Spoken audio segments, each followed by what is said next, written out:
गुरुर्ब्रह्मा गुरुर्विष्णु गुरुर्देवो महेश्वरः गुरुर्साक्षात् परब्रह्म तस्मै श्री गुरुवे नमः। ओं गजाननं भूतगणाधिसेवितं कपितजम्बुफलचारुभक्षणम् उमासुतं शोकविनाशकारिकं नमामि विघ्नेश्वरपादपङ्कजम्। ॐ श्री शां शिवाय नमः। ॐ श्री शां शिवाय नमः। ॐ श्री शां शिवाय नमः। ॐ श्री शां शिवाय नमः। ॐ श्री शां शिवाय नमः। बोलो शंकर भगवान की जय। आज हम आपको शिव पुराण की कथा सुनाते हैं। जो शिव पुराण की कथा को संपूर्ण सुनते हैं उनकी सभी मनोकामनाएं मेरे भोले बाबा पूर्ण कर देते हैं। उनके जीवन में कष्टों का अंत कर देते हैं मेरे भोले बाबा, और वो इस लोक में सुख भोगते हैं। संतान की उनको प्राप्ति होती है, धन की उनको प्राप्ति होती है और सभी मनोरथ पूर्ण होते हैं। जो जो इच्छाएं होती हैं उनकी इच्छाएं केवल कथा सुनने मात्र से पूर्ण हो जाती हैं। तो अब आप मेरे भोले बाबा की कथा को सुनिए। नंदीश्वर बोले, हे मुनि, अब इसके पश्चात शिव जी ने जिस प्रकार हनुमान जी के रूप में अवतार लेकर मनोहर लीलाएं की, उस हनुमत चरित्र को प्रेम पूर्वक सुनिए। उन परमेश्वर ने प्रेम पूर्वक हनुमत रूप से श्री राम का परम हित किया। हे विप्र, सर्व सुखकारी उस संपूर्ण चरित्र का श्रवण कीजिए। एक बार अत्यंत अद्भुत लीला करने वाले तथा सर्व गुण संपन्न उन भगवान शिव ने विष्णु के मोहिनी रूप को देखा। उस मोहिनी रूप को देखते ही कामबाण से आहत के भांति शंभु ने अपने को विक्षुब्ध कर दिया और उन ईश्वर ने श्री राम के कार्य के लिए अपने तेज का उत्सर्ग कर दिया।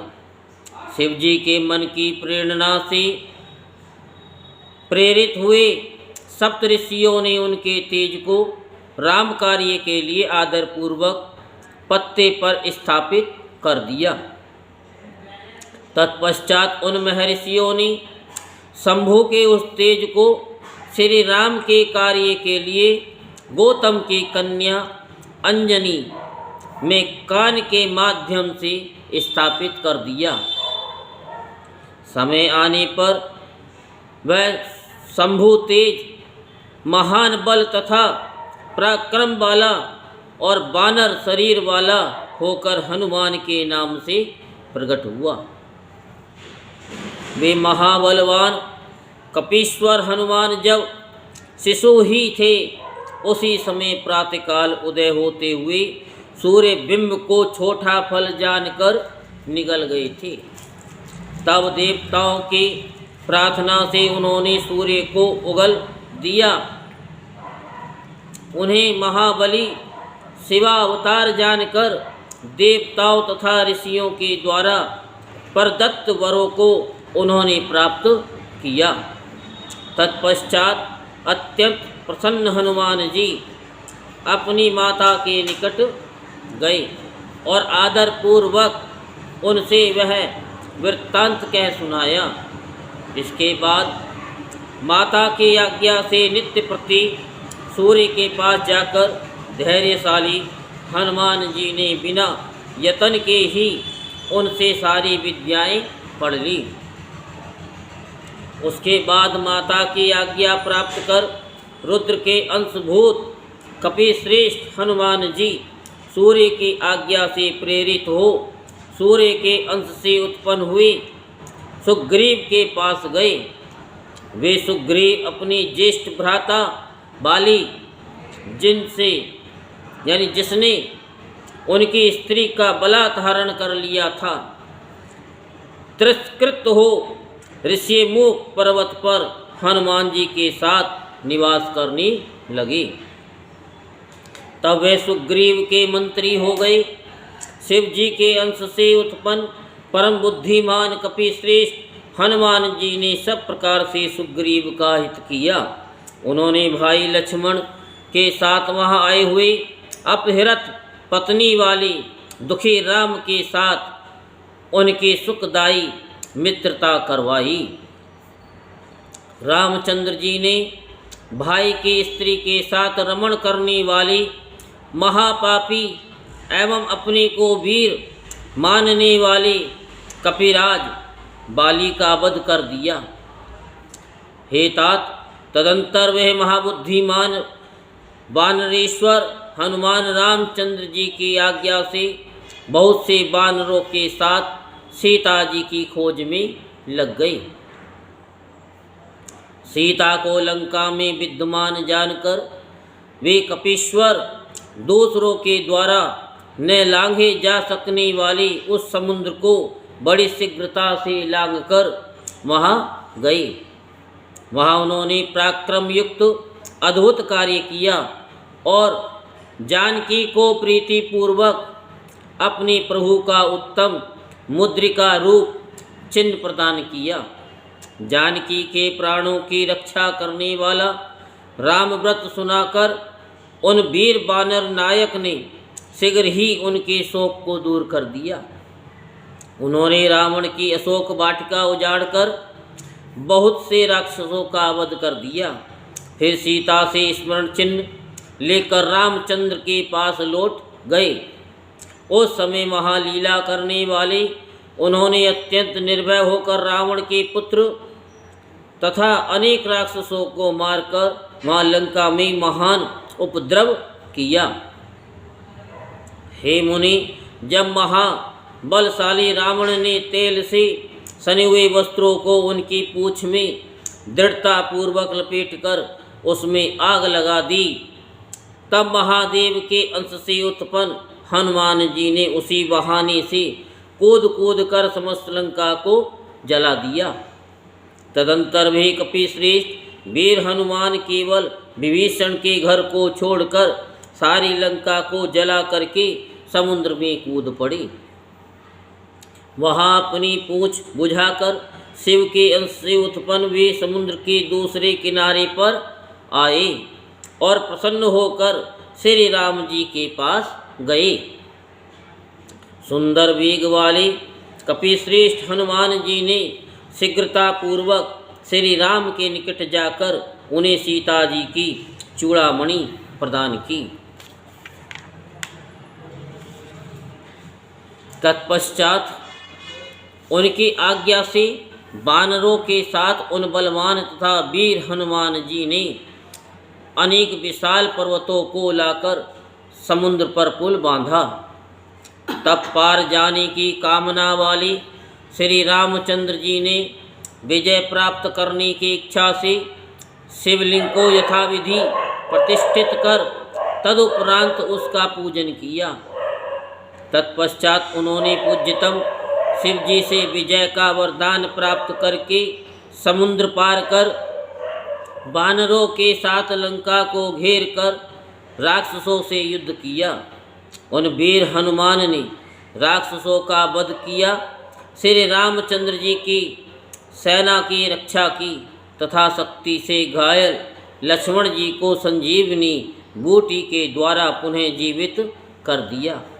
इस प्रकार महादेव के पुत्र प्रभु उन हनुमान जी ने लक्ष्मण सहित श्री रामचंद्र जी को सब प्रकार से सुखी बनाया और संपूर्ण सेना की रक्षा की। महान बल धारण करने वाले उन कपि ने बिना श्रम के परिवार सहित रावण का विनाश किया और देवताओं को सुखी बनाया। उन्होंने महिरावण नामक राक्षस को मारकर लक्ष्मण सहित राम की रक्षा करके उसके स्थान से उन्हें अपने स्थान पर ला दिया। इस प्रकार उन कपि पुंगवन ने सब प्रकार से श्री राम का कार्य शीघ्र ही संपन्न किया, असुरों का वध किया एवं नाना प्रकार की लीलाएं की। सीता राम को सुख देने वाले वानर राज ने स्वयं श्रेष्ठ भक्त होकर भूलोक में राम भक्ति की स्थापना की। वे लक्ष्मण के प्राणों के रक्षक, सभी देवताओं का गर्व चूर करने वाले रुद्र के अवतार, भगवत स्वरूप और भक्तों का उद्धार करने वाले थे। वे हनुमान जी महावीर, सदा राम का कार्य सिद्ध करने वाले, लोक में रामदूत के रूप में विख्यात, दैत्यों का संहार करने वाले तथा भक्त वत्सल थे। हे तात, इस प्रकार मैंने हनुमान जी का श्रेष्ठ चरित्र कहा, जो धन, यश, आयु तथा संपूर्ण कामनाओं का फल देने वाला है। जो सावधान होकर भक्ति पूर्वक इसे सुनता है अथवा सुनाता है, वह इस लोक में सभी सुखों को भोग कर अंत में परम मोक्ष को प्राप्त करता है।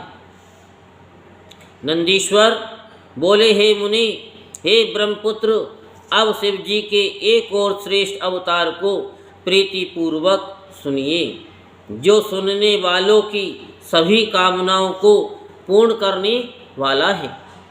हे मुनि शार्दुल, एक बार परमेश्वर शिव एवं गिरजा अपनी इच्छा से विहार करने के लिए तत्पर हुए। भैरव को द्वारपाल के रूप में स्थापित कर वे भीतर आ गए और अनेक सखियों से प्रेम पूर्वक सेवित हो मनुष्य के समान लीला करने लगे। हे मुनि, इस प्रकार वहाँ बहुत काल तक विहार कर अनेक प्रकार की लीला करने वाले तथा स्वतंत्र वे दोनों ही परमेश्वर परम प्रसन्न हुए। तदंतर परम स्वतंत्र वे शिला लीला वसात उन्मत्त वेश में शिव जी की आज्ञा से द्वार पर आई। तब उन देवी को साधारण नारी की दृष्टि से देखकर उनके उस उन्मत्त रूप से भ्रमित हुए भैरव ने उन्हें बाहर जाने से रोका। हे मुनि, जब भैरव ने देवी को एक सामान्य नारी की दृष्टि से देखा, तब वे देवी शिवा क्रोधित हो गईं और उन अंबिका ने उन्हें शाप दे दिया। शिवा बोली, हे पुरुषाधम, हे भैरव, तुम मुझे सामान्य स्त्री की दृष्टि से देख रहे हो, इसलिए तुम पृथ्वी पर मनुष्य रूप धारण करो। नंदीश्वर बोले, हे मुनि, इस प्रकार जब पार्वती ने भैरव को शाप दे दिया, तब महान हाहाकार मच गया। पार्वती की इस लीला से भैरव अत्यंत दुखी हुई।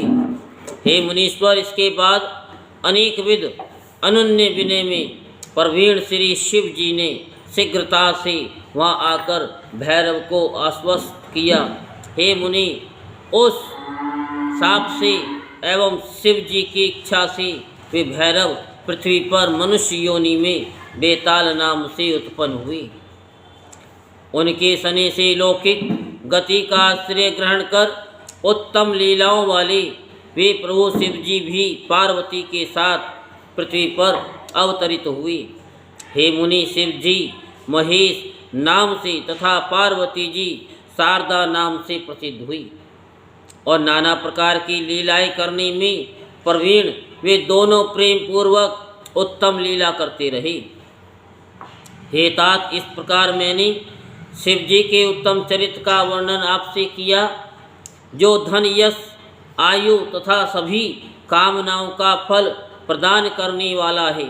जो मनुष्य सावधान चित्त होकर भक्ति पूर्वक इसे सुनता है अथवा सुनाता है, वह इस लोक में संपूर्ण भोगों को भोग कर अंत में मुक्ति को प्राप्त कर लेता है।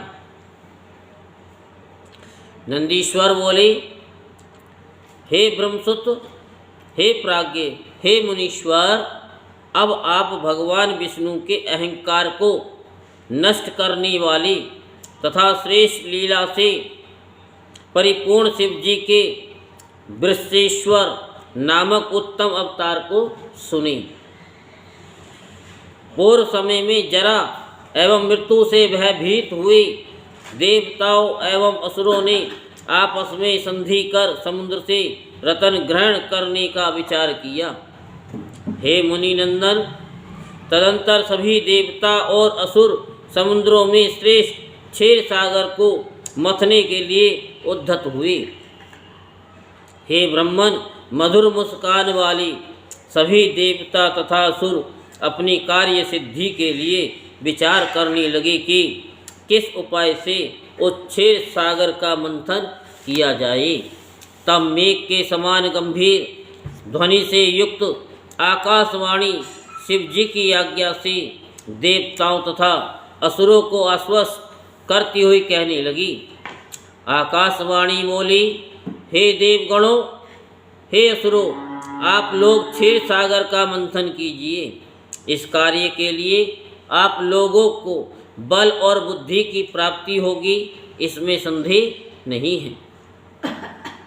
आप लोग मंदराचल पर्वत को मथानी एवं वासुकी नाग को रस्सी बनाइए और सभी लोग आपस में मिलकर आदर पूर्वक मंथन कीजिए। नंदीश्वर बोले, हे मुनि सत्तम, तब इस प्रकार की आकाशवाणी सुनकर सभी देवता तथा असुर ऐसा करने के लिए प्रयत्न करने लगे।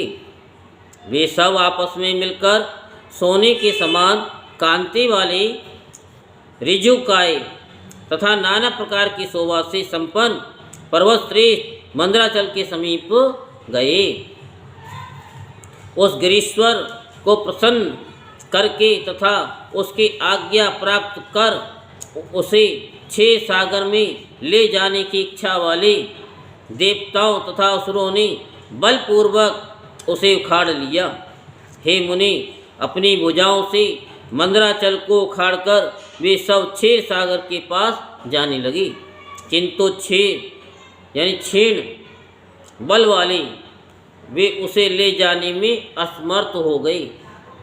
अत्यंत भारी वे मंदराचल अकस्मात उनकी भुजाओं से छूटकर शीघ्र ही देवताओं और दैत्यों के ऊपर गिर पड़ा।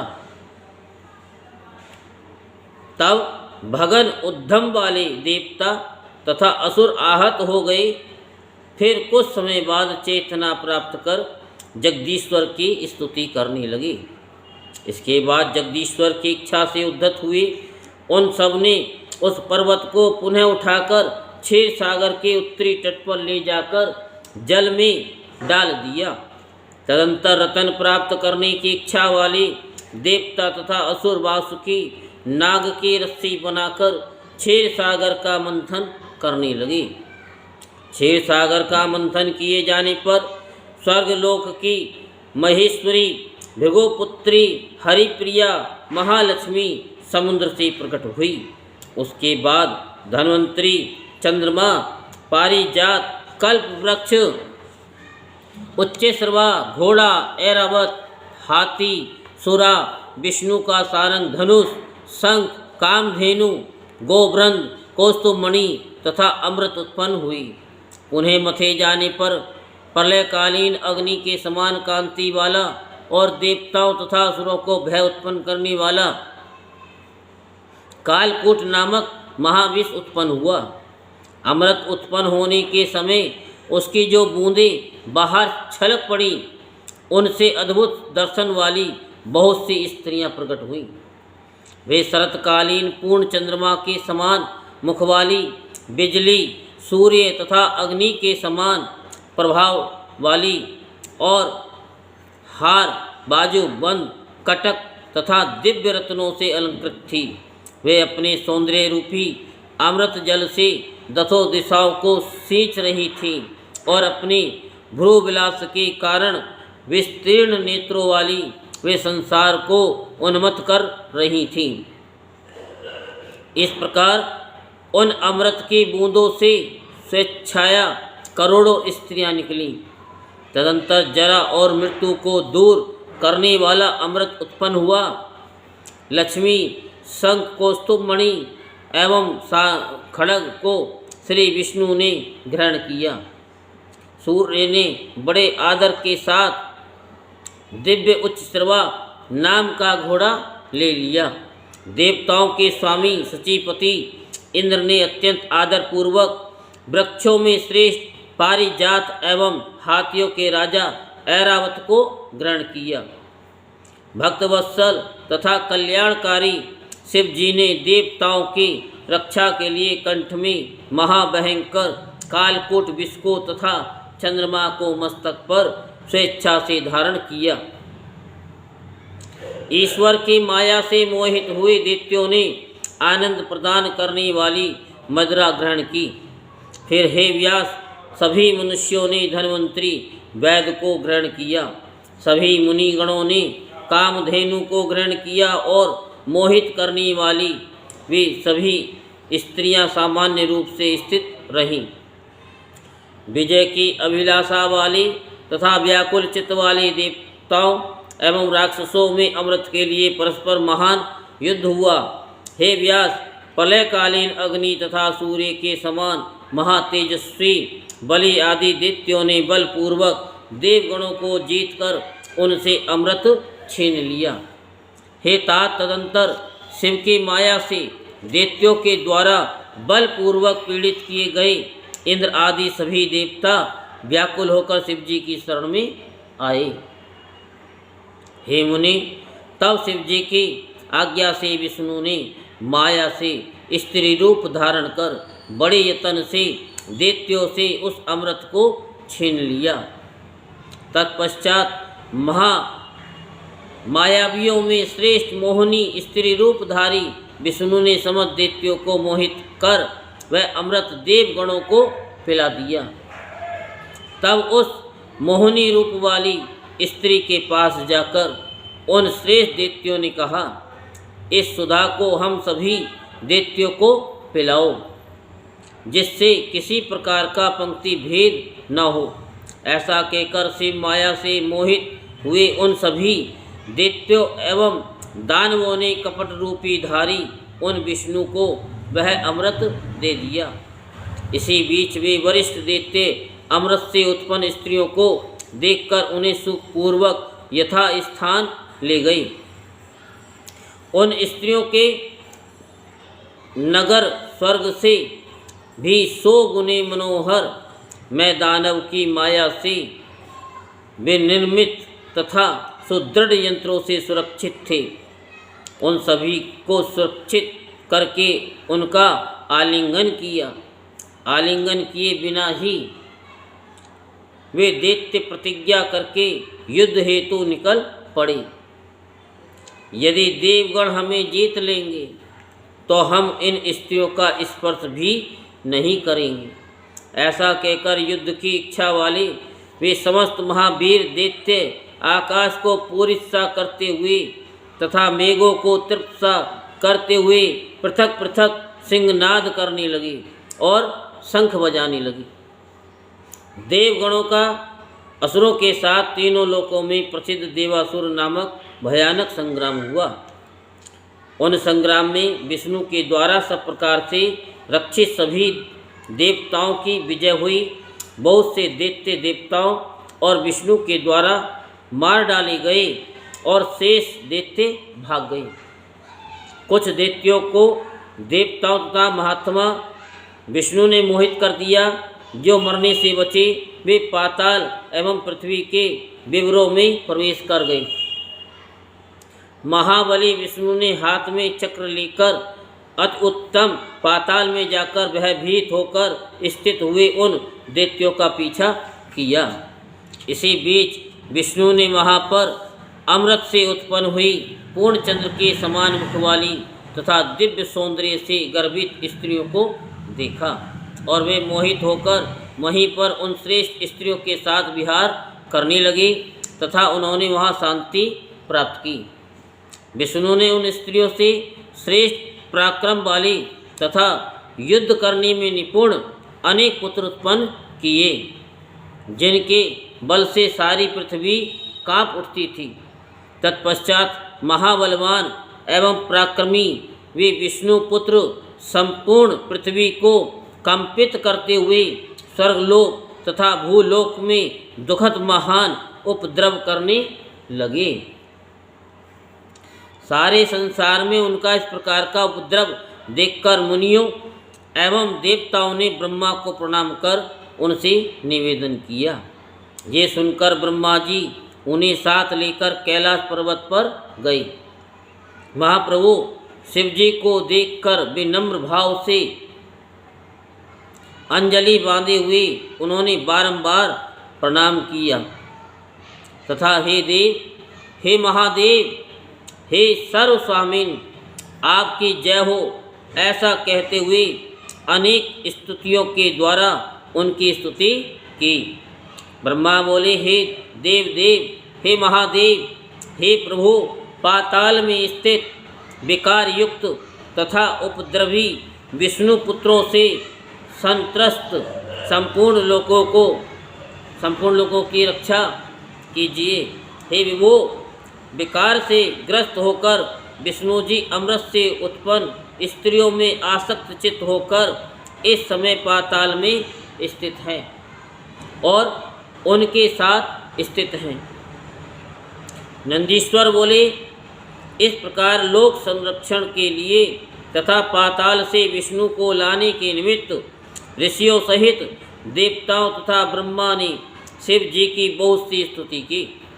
तदंतर कृपा सिंधु भगवान महेश्वर शिव ने उस उपद्रव का वृत्तांत जानकर वृषभ का रूप धारण कर लिया। नंदीश्वर बोले, तब वृषभ का रूप धारण कर गर्जन तथा भीषण ध्वनि करते हुए पिनाकधारी शिव जी ने उस पाताल के विवर में प्रवेश किया। उनके निनाद से पुर और नगर सभी गिरने लगे एवं सभी नर नगरवासियों को कपी होने लगी। उसके बाद वृषभ रूप धारण करने वाले शिवजी महेश्वर की माया से मोहित महान बल तथा पराक्रम वाले और संग्राम के लिए धनुष उठाए हुए विष्णु पुत्रों के सन्मुख पहुँचे।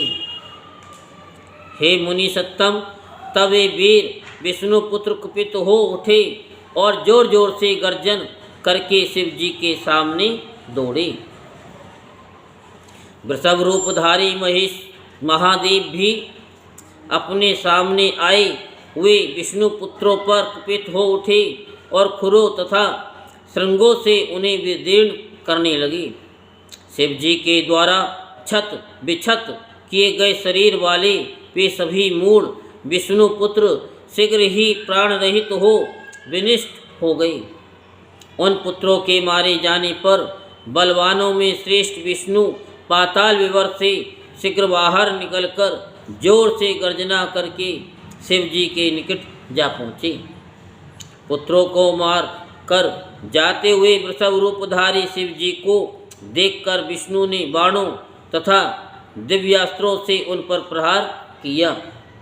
तब महाबलवान कैलाश निवासी वृषभ रूपधारी शिव ने क्रुद्ध होकर विष्णु के उन अस्त्रों को निगल लिया। हे मुनि, इसके बाद वृषभ रूपधारी उन महेश्वर ने अत्यंत क्रोध कर तीनों लोकों को कपाते हुए महाघोर गर्जना की। क्रोध में उन्मत्त हुए और अज्ञानवश शिव जी को अपना ईश्वर न मानने वाले विष्णु को बड़े वेग से कूद कूद कर अपने सिंगों तथा खुरों से उन्होंने विदीर्ण कर दिया। तब माया से विमोहित हुए विष्णु शिव जी के प्रहार को सहने में असमर्थ होकर शीघ्र ही शिथिल मन वाले तथा व्यथित शरीर वाले हो गए। विष्णु का सारा गर्भ चूर हो गया। वे चेतना शून्य होकर मूर्छित हो गए। तब उन्होंने वृषभ रूपधारी शिव जी को जाना। इसके बाद वृषभ रूप से आए हुए शिव जी को पहचान कर विष्णु जी हाथ जोड़कर सिर झुकाकर गंभीर वाणी से कहने लगे। विष्णु जी बोले कि हे देव देव, हे महादेव, हे करुणा सागर, हे प्रभु, हे महेशान, आपकी माया से मोहित होने के कारण मेरी बुद्धि विकृत हो गई थी। हे प्रभु, हे स्वामिन, मैंने अपने स्वामी आप शिव से जो युद्ध किया, आप मुझ पर कृपा करके उस अपराध को क्षमा कीजिए। नंदीश्वर बोले कि हे मुनि, उन विष्णु की दीनतापूर्ण ये बात सुनकर भक्तवत्सल भगवान शंकर ने विष्णु से कहा, हे विष्णु, हे महाबुद्धे, आपने मुझे क्यों नहीं पहचाना? आपका सारा ज्ञान किस प्रकार विस्मृत हो गया, जिसके कारण आज आपने मेरे साथ युद्ध किया? आपने अपने को मेरे अधीन पराक्रम वाला क्यों नहीं समझा? अब आप पुनः ऐसा न कीजिए और इस कृत्य से विरत हो जाइए। आप इन स्त्रियों में आसक्त होकर विहार कर रहे हैं। भला कामी पुरुष को ज्ञान किस प्रकार रह सकता है? हे देवेश, ये आपके लिए उचित नहीं है, क्योंकि आपका स्मरण तो विश्व का तारण करने वाला है। शिव जी के इस विज्ञानप्रद वचन को सुनकर मन ही मन लज्जित होते हुए विष्णु आदर पूर्वक शिव जी से ये वचन कहने लगे। विष्णु जी बोले, हे प्रभु, ये मेरा सुदर्शन चक्र है। इसे लेकर आपकी आज्ञा का आदर पूर्वक पालन करने वाला मैं अब अपने लोक को जाऊंगा। नंदीश्वर बोले, तब वृषभ रूपधारी धर्म रक्षक महेश्वर शिव ने उस वचन को सुनकर विष्णु से पुनः कहा, हे हरे, इस समय आप देर न कीजिए और मेरी आज्ञा से शीघ्र ही यहाँ से अपने लोक चले जाइए। चक्र को यहीं रहने दीजिए। हे विष्णु, मैं आपके कल्याणकारी वचनों से प्रसन्न होकर ज्योतिर्मय सनातनिक लोक में स्थित इससे भिन्न एक दूसरा चक्र प्रदान करता हूँ, जो अत्यंत भयंकर है। नंदीश्वर बोले, ऐसा कहकर शिव जी ने दिव्य कालाग्नि के समान दे दीप्यमान अत्यंत प्रज्वलित एवं दुष्टों को नाश करने वाला चक्र प्रकट किया और 10,000 सूर्यों की सी कांति वाली उस महाभयानक चक्र को सभी देवताओं एवं मुनियों के रक्षक महात्मा विष्णु को प्रदान किया। तब बुद्धिमानों में श्रेष्ठ विष्णु ने अत्यंत दीप्तिमान उस दूसरे सुदर्शन चक्र को प्राप्त कर वहाँ स्थित देवगणों से कहा, आप सभी श्रेष्ठ देवतागण आदर पूर्वक मेरी बात को सुनिए और वैसा ही शीघ्र कीजिए। उसी से आप लोगों का कल्याण होगा। पाताल लोक में स्थित उन दिव्य स्त्रियों का वर्ण स्वेच्छा से आप लोग करें। विष्णु के उस वचन को सुनकर सभी सूर देवता उन विष्णु के साथ पाताल में प्रविष्ट होने की इच्छा करने लगे। तब भगवान शिव ने देवताओं के इस विचार को जानकर क्रोधपूर्वक अष्टविध देव योनियों को घोर शाप दे दिया। हर बोले, मेरे अंश से उत्पन्न हुए शांत मुनि कपिल जी एवं दानवों को छोड़कर जो इस स्थान में प्रवेश करेगा उसी समय उसकी मृत्यु हो जाएगी। मनुष्यों के हित को बढ़ाने वाले शिव जी के इस घोर वाक्य को सुनकर तथा उनके द्वारा निषेध करने पर देवतागण अपने अपने स्थान को चले गए। हे व्यास, इस प्रकार भगवान शिव ने अपनी माया से प्रभाव से उनमें आसक्त हुए भगवान विष्णु को अनुशासित किया और तब विष्णु देवलोक को चले गए तथा संसार सुखी हो गया। इस प्रकार देवताओं का कार्य करके वृषभ रूपधारी भक्तवत्सल भगवान शिव अपने स्थान कैलाश पर्वत पर चले गए। हे सनत कुमार, मैंने शिव जी के विश्वेश्वर अवतार का वर्णन कर दिया, जो विष्णु के अज्ञान का हरण करने वाला कल्याणकारक तथा तीनों लोकों को सुख प्रदान करने वाला है।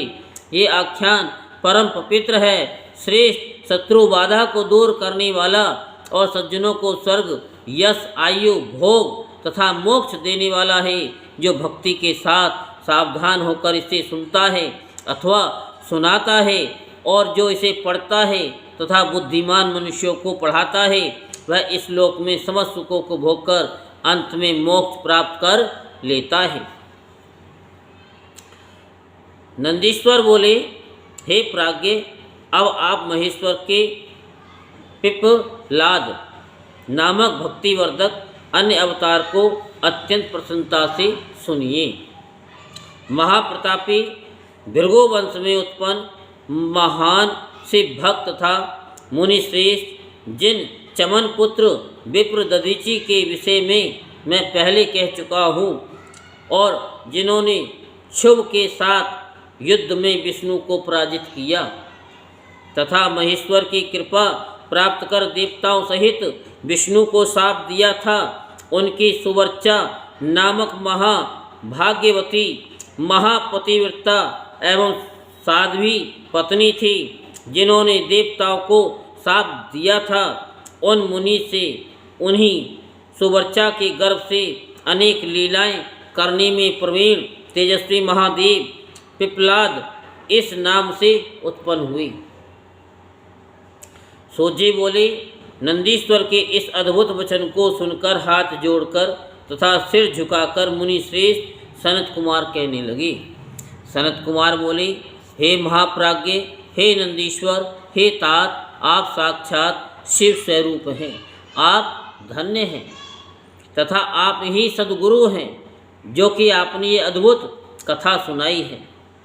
हे शिलाद पुत्र, हे तात, शुभ के साथ संग्राम में विष्णु को जिस प्रकार से भक्त दधीचि ने पराजित किया था तथा उन्हें शाप दिया था, उस कथा को मैंने पहले ब्रह्मा जी से सुना था। अब मैं पहले सुवर्चा के द्वारा देवताओं को दिए गए शाप के वृत्तांत को तथा बाद में कल्याण के निवास भूत पिप्पलाद चरित्र को सुनना चाहता हूँ। सोजी बोले, तत्पश्चात ब्रह्मपुत्र सनत कुमार का ये शुभ वचन सुनकर शिव जी के चरण कमल का ध्यान कर शिलाद पुत्र प्रसन्नचित्त होकर कहने लगे। नंदीश्वर बोले, हे मुनीश्वर, किसी समय इंद्र आदि सभी देवताओं को वित्रासुर की सहायता से दैत्यों ने पराजित कर दिया।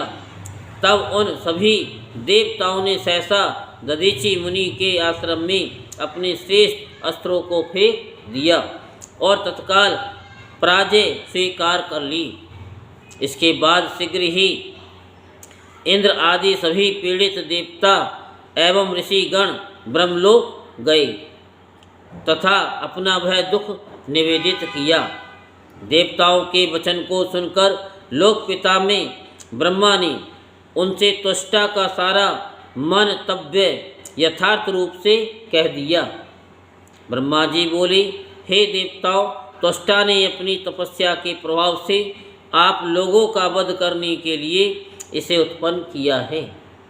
संपूर्ण दैत्यों का स्वामी ये वित्र महान तेजस्वी है, अतः आप लोग वैसा प्रयत्न कीजिए जिस प्रकार इसका वध हो सके। हे प्राज्ञ, मैं धर्म की रक्षा के लिए वह उपाय आपको बता रहा हूँ, आप उसे सुने। जो जितेंद्रिय तथा तपस्वी दधीचि नामक महामुनि हैं, उन्होंने पूर्व काल में शिव जी की आराधना कर वज्र के समान हड्डियों वाला होने का वरदान पाया था। आप लोग उनके पास जाकर अस्थियों के लिए याचना कीजिए, वे अवश्य दे देंगे, इसमें संशय नहीं है। इसके बाद उन अस्थियों से दंड वज्र का निर्माण कर निस्संदेह वित्रासुर का वध कीजिए। नंदीश्वर बोले, हे मुनि, ब्रह्मा का ये वचन सुनकर देव गुरु बृहस्पति तथा देवताओं को साथ लेकर इंद्र शीघ्र ही दधीचि ऋषि के उत्तम आश्रम पर आए। वहाँ सुवर्चा सहित मुनि को बैठे देखकर गुरु एवं देवताओं सहित इंद्र ने हाथ जोड़कर विनम्र हो आदर पूर्वक उनको प्रणाम किया। तब बुद्धिमानों में श्रेष्ठ उन मुनि ने उनका अभिप्राय जानकर पत्नी सुवर्चा को आश्रम के भीतर भेज दिया। तत्पश्चात देवताओं सहित देवराज इंद्र ने, जो स्वार्थ साधन में बड़े दक्ष थे, अपने प्रयोजन में तत्पर हो करके मुनीश्वर से ये वाक्य कहा। शक्र बोले, हे मुनि, हम देवताओं तथा ऋषियों को ये त्वष्टा बड़ा दुख दे रहा है, इसलिए हम लोग महाशिव भक्त शरणागत वत्सल तथा महादानी आपकी शरण में आए हुए हैं।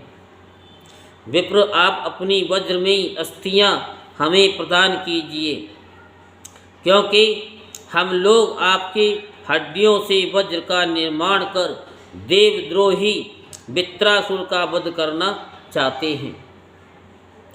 इंद्र के द्वारा इस प्रकार कहे जाने पर परोपकार पारायण उन मुनि ने अपने स्वामी शिव का ध्यान करके अपना शरीर छोड़ दिया। वे मुनि कर्म बंधन से छुटकारा पाकर शीघ्र ही ब्रह्मलोक चले गए। उस समय महाफूलों की वर्षा होने लगी और सभी लोग आश्चर्यचकित हो गए। तदंतर इंद्र ने शीघ्र ही सुरभि गौओं को बुलाकर उसके द्वारा उन्हें चटवाया और उनकी अस्थियों से अस्त्र निर्माण करने के निमित्त विश्वकर्मा को आज्ञा प्रदान की। उनकी आज्ञा प्राप्त करके विश्वकर्मा ने शिव जी के तेज से अत्यंत दृढ़ वज्र में उन अस्थियों से संपूर्ण अस्त्रों का निर्माण कर दिया। उन्होंने उनकी रीढ़ की हड्डियों से वज्र तथा ब्रह्म सिर नामक बाण का निर्माण किया और अन्य अस्थियों से अपने तथा दूसरों के लिए अनेक अस्त्रों का निर्माण किया। हे मुनि, तदंतर शिव जी के तेज से वृद्धि को प्राप्त इंद्र उस वज्र को उठाकर बड़े वेग से वित्रासुर पर क्रोध करके इस प्रकार दौड़े मानो रुद्र यम की ओर दौड़ रहे हों। इसके बाद उन इंद्र ने भली भांति सन्नद्ध होकर शीघ्रता से उस वज्र के द्वारा उत्साहपूर्वक पर्वत शिखर के समान वित्रासुर का सिर काट दिया। हे तात, उस समय देवताओं को महान प्रसन्नता हुई। देवता लोग इंद्र की स्तुति करने लगे और उनके ऊपर फूलों की वर्षा होने लगी। हे तात, मैंने प्रसंगवश आपसे इस चरित्र का वर्णन किया। अब आप मुझसे शिव जी के पिपलाद अवतार को आदरपूर्वक सुनिए। महात्मा मुनि दधीचि की पतिव्रता पत्नी सुवर्चा पति की आज्ञा से अपने आश्रम के भीतर चली गई थी। हे मुनिश्रेष्ठ, पति की आज्ञा से घर में जाकर संपूर्ण गृह कार्य करके जब वह तपस्विनी पुनः लौटी तो अपने पति को वहाँ न देखकर और उन देवताओं को तथा उनके अत्यंत अशोभनीय कर्म को देखती हुई वह सुवर्चा विस्मित हो गई। देवताओं के उस संपूर्ण कृत्य को जानकर उस साध्वी ने उस समय महान कोप किया। इसके बाद ऋषिवर की पत्नी सुवर्चा ने अत्यंत रुष्ट होकर उनसे यानी उन्हें शाप दे दिया।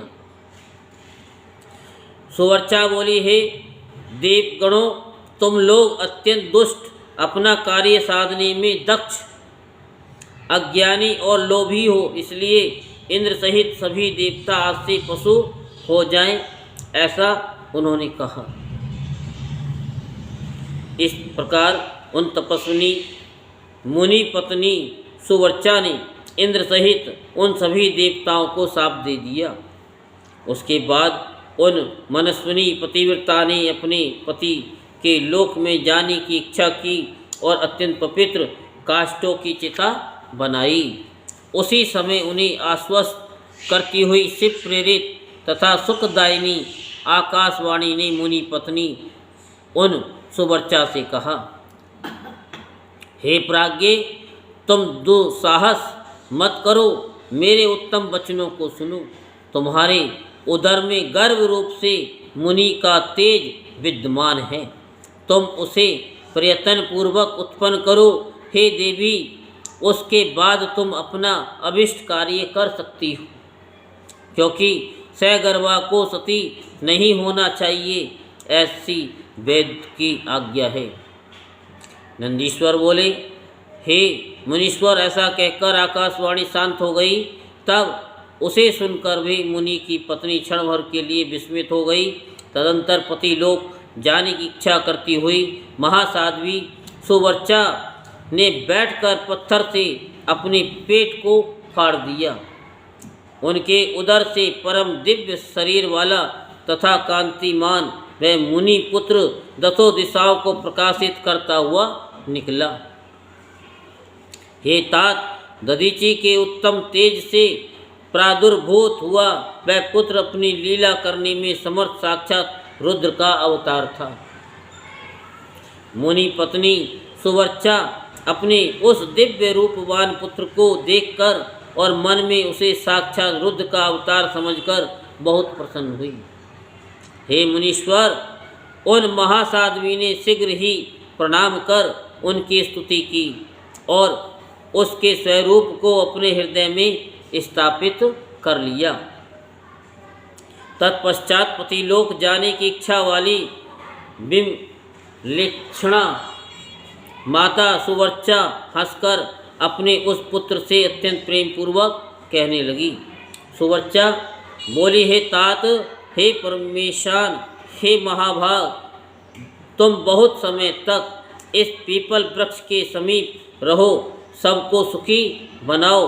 अब मुझे पतिलोक जाने के लिए अति प्रसन्नता पूर्वक आज्ञा प्रदान करो। वहाँ रहती हुई मैं अपने पति के साथ तुझ रुद्र स्वरूप का ध्यान करती रहूँगी। नंदीश्वर बोले, इस प्रकार साध्वी सुवर्चा ने अपने पुत्र से ऐसा कहकर परम समाधि द्वारा पति का ही अनुगमन किया। हे मुनि, इस प्रकार वे दधीचि पत्नी सुवर्चा शिवलोक में जाकर अपने पति के साथ निवास करने लगी और आनंद पूर्वक शिव जी की सेवा करने लगी। इसी अवसर पर इंद्र सहित देवगण मुनियों के साथ आमंत्रित हुए के समान प्रसन्न होकर बड़ी शीघ्रता से वहाँ आए। दधीचि के द्वारा सुवर्चा के गर्भ से पुत्र रूप में पृथ्वी पर शिव जी को अवतरित हुआ जानकर हर्षित हो ब्रह्मा तथा विष्णु भी अपने गणों के साथ अति प्रसन्नता पूर्वक वहाँ पहुँचे और मुनि पुत्र रूप में अवतरित हुए उन शिव जी को देखकर सबने प्रणाम किया और हाथ जोड़कर उनकी स्तुति की। हे मुनि सत्तम, उस समय देवताओं ने बड़ा उत्सव किया। आकाश में भेरियाँ बजने लगी, नर्तकियाँ प्रसन्नता से नृत्य करने लगी, गंधर्व पुत्र गान करने लगे, किन्नर बाजा बजाने लगे और देवता फूलों की वर्षा करने लगे। विष्णु आदि सभी देवताओं ने पीपल वृक्ष के द्वारा संरक्षित दधीचि के उस शोभा संपन्न पुत्र का विधिवत जात कर्म संस्कार करके पुनः उसकी स्तुति की। ब्रह्मवेद ने प्रसन्नचित्त होकर उसका नाम पिपलाद रखा और देवताओं के साथ विष्णु ने हे देवेश प्रसन्न होइए ऐसा कहा। इस प्रकार कहकर तथा उनसे आज्ञा लेकर ब्रह्मा विष्णु तथा समस्त देवगण महोत्सव मनाकर अपने अपने स्थान को चले गए। उसके बाद रुद्र अवतार महाप्रभु पिपलाद पीपल वृक्ष के नीचे संसार रहित की इच्छा से बहुत काल तक तप करते रहे। इस प्रकार लोकचार्य का अनुसरण करने वाले उन पिपलाद का भली भांति तपस्या करते हुए बहुत सा समय व्यतीत हो गया। नंदीश्वर बोले, इसके बाद धर्म की स्थापना की इच्छा से लोक में रहकर उन महेश्वर ने महान लीला की। हे सन्मुनि, उसे आप सुनिए। एक बार कुशभद्रा नदी में स्नान करने के लिए जाते हुए उन मुनीश्वर पिपलाद ने शिवा के अंश से उत्पन्न हुई पद्मा नामक अति मनोहर युवती को देखा। लोक तत्व में प्रवीण एवं समस्त भुवनों में संचरण करने वाले उसे प्राप्त करने की इच्छा से उसके पिता राजा अनरण्य के पास गए। उन्हें देखकर भयभीत हुए राजा ने प्रणाम करके मधुपर्क आदि प्रदान कर भक्ति पूर्वक उनकी पूजा की। उन मुनि ने स्नेह पूर्वक मधुपर्क आदि सब कुछ ग्रहण करके उस कन्या की याचना की। ये सुनकर राजा मौन हो गए और कुछ बोल न सके। मुनि ने राजा से कहा कि मुझे भक्ति पूर्वक अपनी कन्या प्रदान कीजिए, अन्यथा आप सहित सब कुछ भस्म कर दूंगा। हे महामुनि, उस समय समस्त राजपुरुष दधीची पुत्र पिप्लाद के तेज से अच्छन्न हो गए। तब अत्यंत डरे हुए राजा ने बारंबार विलाप करके कन्या पद्मा को अलंकृत कर वृद्ध मुनि को समर्पित कर दिया। पार्वती के अंश से समय अद्भुत उस राजपुत्री पद्मा के साथ विवाह कर वे मुनि पिप्लाद उसे लेकर प्रसन्न होकर अपने आश्रम पर चले गए।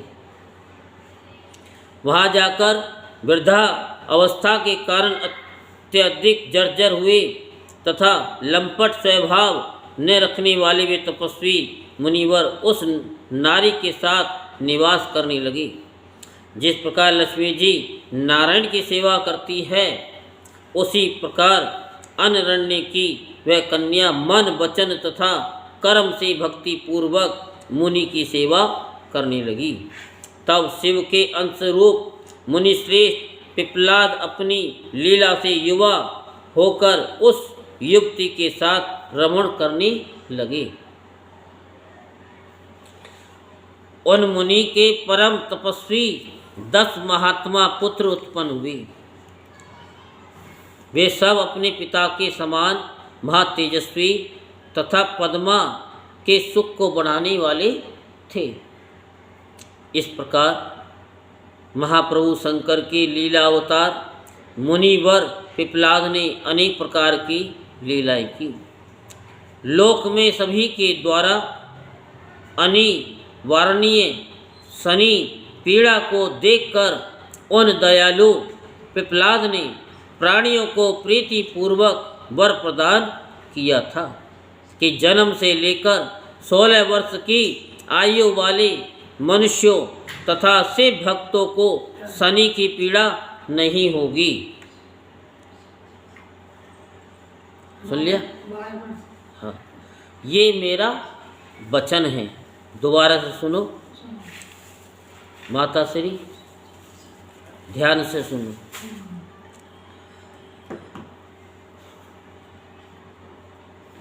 वर दिया कि जन्म से लेकर 16 वर्ष तक को, यानी 16 वर्ष की आयु वाले,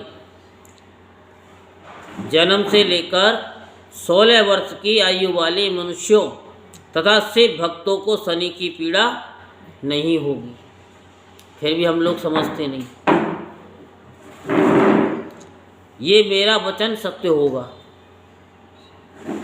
मेरे इस वचन का निरादर कर यदि शनि ने उन मनुष्यों को पीड़ा पहुंचाई तो वह उसी समय भस्म हो जाएगा। इसमें संदेह नहीं है। ये कौन कह रहे हैं?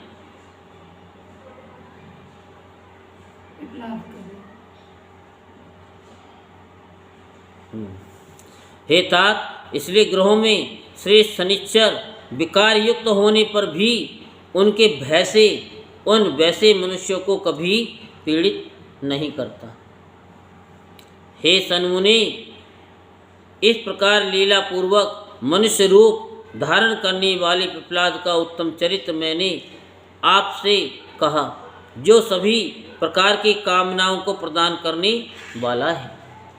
गाधी, कौशिक एवं महामुनि पिप्लाद ये तीनों महानुभाव स्मरण किए जाने पर शनिश्चर जनित पीड़ा को नष्ट करते हैं।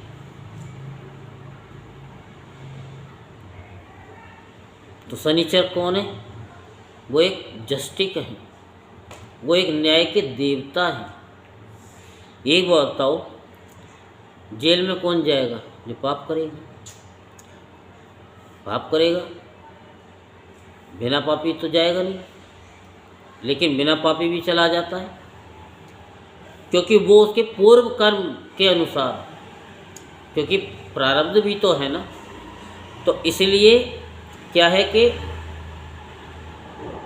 ये जो शनिचर, जो शनिदेव हैं, वो तो न्यायाधीश है। हम जो पाप करेंगे उसका वो दंड देंगे। आप सोचें कि हम थोड़ा सा तेल चढ़ा दें और पाप करें तो प्रसन्न होंगे? नहीं होंगे। वहाँ कोई रिश्वत नहीं होती। यही तो हमारे वेद शास्त्र कहते हैं कि वहाँ पर कोई रिश्वत नहीं चलती है, वहाँ कोई चालाकी नहीं चलती है। इसलिए अगर तुमने कोई बुरे कर्म किए हैं तो सबसे पहले प्रायश्चित अपने मन से करो। खाली तेल चढ़ाने से कुछ नहीं होगा। जब हमने तेल चढ़ा दिया, फूल चढ़ा दी, माला चढ़ा दी है, प्रसाद का भोग लगा दिया, शनि महाराज प्रसन्न हो गए। शनि महाराज तो न्यायाधीश हैं, वो कहते हैं कि अपने कर्मों को सही कर लो, अपने कर्मों को सही कर लो, जिसका लिया है उसका दे दो, नहीं है तो हाथ जोड़ दो कि देंगे धीरे धीरे। लेकिन दो जरूर। अगर आप किसी से द्वेष करते हैं, किसी का बुरा करते हैं, तो शनि महाराज जी फिर उनको दंड देते हैं। और शिव की भक्ति भी करते हैं। तुम सोचो कि हम शिव की भक्ति करेंगे तो शनि महाराज जी दंड नहीं देंगे, ऐसा भी नहीं है। यहाँ क्या कह रहे हैं कि शिव की जो भक्ति करेगा उसे शनि महाराज कुछ नहीं करेंगे, उसे पीड़ा नहीं पहुँचाएंगे 16 वर्ष तक या 12 वर्ष तक। लेकिन उसके बाद तो फिर कहते हैं ना कि बकरे की माँ कब तक खैर मनाएगी, कहावत है ना। तो इसीलिए क्या है कि अपने कर्म को आज से, अभी से, इसी वक्त से सही कर लो। ना किसी के लिए बुरा सोचना है, किसी की खुशी में दुखी नहीं होना है। ये सोचो कि उसकी खुशी में हमारी खुशी है तो भगवान हमको भी फिर देंगे। अगर हम ऐसा करेंगे दूसरे की खुशी से तो हम तो दुखी होंगे, लेकिन हमारे पास जो चीज़ आने वाली होगी वो भी नहीं आएगी। तो ये शनिचर की बात बताइए। शनिचर यानी धीरे धीरे। तुम तो सोचते हो ना कि यार हम तो बड़े भगवान के भक्त हैं फिर भी दुखी रहते हैं। भगवान, चलो हम पूजा पाठ करते दुखी रहते हैं, लेकिन भगवान हमें उस दुखी अवस्था में भी हमारा साथ देते हैं। लेकिन जो बुरे कर्म कर रहे हैं उनका वो साथ दे रहे हैं। लेकिन जब भगवान जब उनको कष्टों में डालेंगे तो उन कष्टों में वो उनका साथ नहीं देंगे। ये बहुत बड़ी बात है क्या नहीं माता श्री? प्रारब्ध जब तक आ रहा है, जब तक उनका उसी का आ रहा प्रारब्ध। नहीं, वो तो है ही है। लेकिन जो मैं कह रहा हूँ ना, हम कष्ट भोग रहे हैं लेकिन भगवान तब भी हमारे साथ में है। जैसे कुंती के साथ में हैं, कष्ट थे तो भगवान साथ थे। लेकिन जब उनका समय आएगा कष्टों का तो भगवान उनका साथ छोड़ देंगे। हमारे तो साथ में भगवान है कष्टों में, क्योंकि हम भगवान के धर्म के रास्ते पे चल रहे हैं, वो अधर्म के रास्ते पे चल रहे हैं। जब भगवान उनको कष्ट देंगे, जब शनि की जब दशा चलेगी तो फिर कितने फूल माला चढ़ाए, तेल चढ़ाए, तो भगवान उनका साथ नहीं देंगे। ये एक सूत्र है। भूलोक में जो मनुष्य पद्मा के चरित्र से युक्त पिपलाद के चरित्र को भक्ति पूर्वक पढ़ता या सुनता है और जो शनि की पीड़ा के नाश के लिए इस उत्तम चरित्र को पढ़ता या सुनता है, उसकी सभी कामनाएं पूर्ण हो जाती है।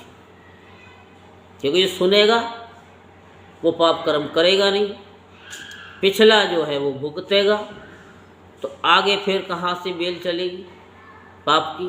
फिर तो पुण्य की बढ़ेगी ना, और पाप की बेल खत्म हो जाएगी। तो महाज्ञानी, महा से भक्त एवं सज्जनों के लिए प्रिय व मुनि व ददीची धन्य हैं, जिनके पुत्र आत्मवेता पिपलाद के रूप में साक्षात शिव जी अवतरित हुए। हे तात, ये आख्यान निष्पाप स्वर्ग को देने वाला, क्रूर ग्रहों के दोषों को नष्ट करने वाला, संपूर्ण कामनाओं को पूर्ण करने वाला तथा शिव भक्ति को बढ़ाने वाला है। बोलो शंकर भगवान की जय। हर हर महादेव, हर हर महादेव, हर हर महादेव, हर हर